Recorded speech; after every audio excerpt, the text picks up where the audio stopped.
Federal Communications Commission voted and agreed to begin work on, are you ready for this? Regulating the internet, the last bastion of free and open expression left in America.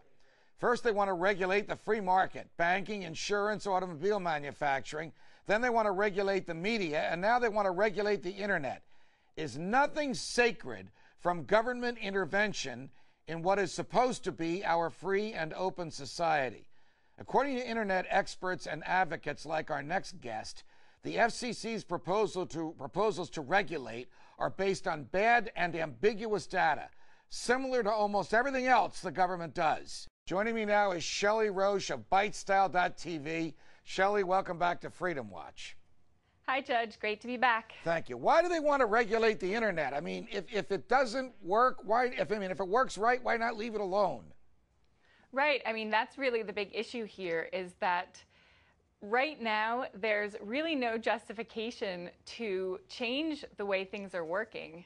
You know, the FCC already has these guiding principles in place that deal with net neutrality, and if an ISP decides to violate some of these principles, you know, they're going to hear from their customers. They're going to have an irate customer base to deal with. And even if that doesn't keep them in line, they still have the threat of FCC action because of these principles that are currently in place. Well, what are the regulations what are the regulations that are there now? I mean, suppose an internet service provider were to say to you at ByteTV.com, well, we don't like the content of what you're saying, so we're going to limit you to 20 rather than 24 hours a day. What recourse would you have against that provider?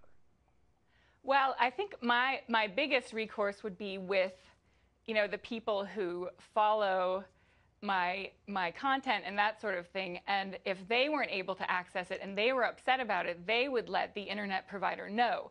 But if that didn't work, then the FCC does have, you know, the authority to then go in and investigate and see what's going on and then, you know, take some action. So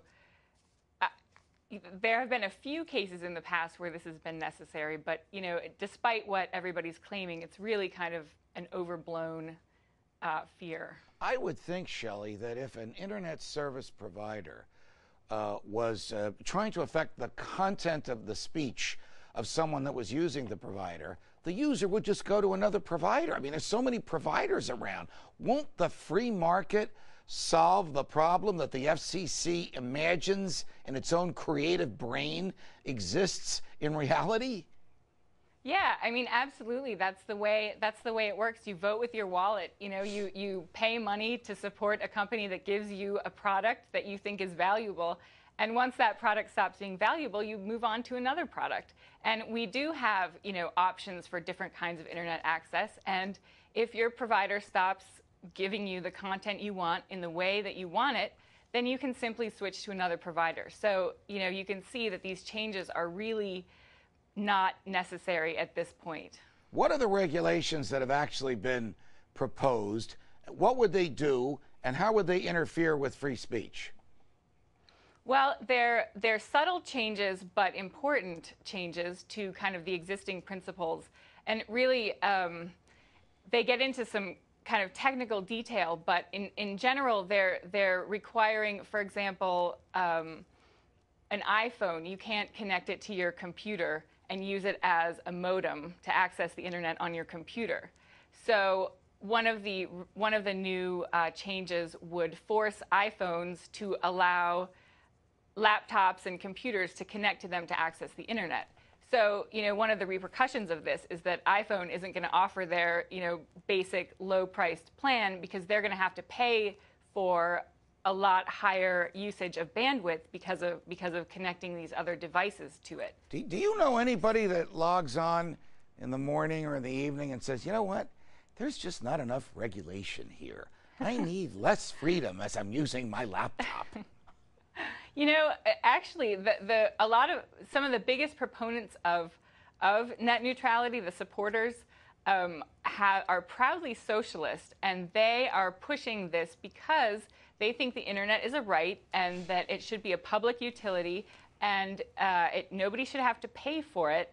And furthermore, things like ads shouldn't be allowed. Anything that's a, capitalistic approach to the internet, a way to monetize the activities on the internet should be kind of done away with and should be fought. So that's kind of where these people are coming from.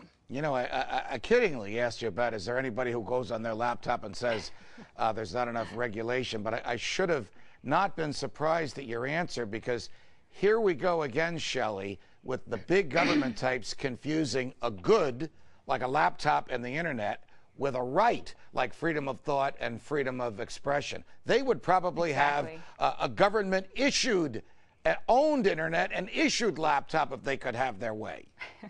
Yeah, right. And there's been talk of getting the state involved in the media, and it's kind of this big plan that they have, and this is kind of where it starts. This is how they get the ball rolling. So, we really don't want this to happen. We want things to stay the way they are. Everything's working great now. Let's keep it that way. Tell me about Byte-Style TV and what you guys are up to.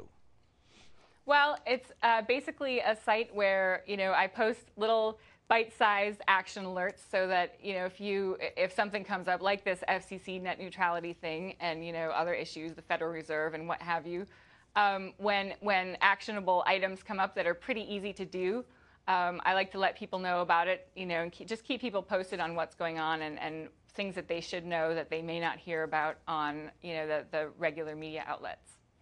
Shelley Roche, it's always a pleasure. Thanks for coming back to Freedom Watch. Thanks for having me. It was good to be back. You can catch today's show on foxnews.com/freedomwatch and on Sirius 145 XM 168 or online at foxnewstalk.com at 6 p.m. Eastern on Saturdays. From New York, defending freedom. Until the next time, stay free, America.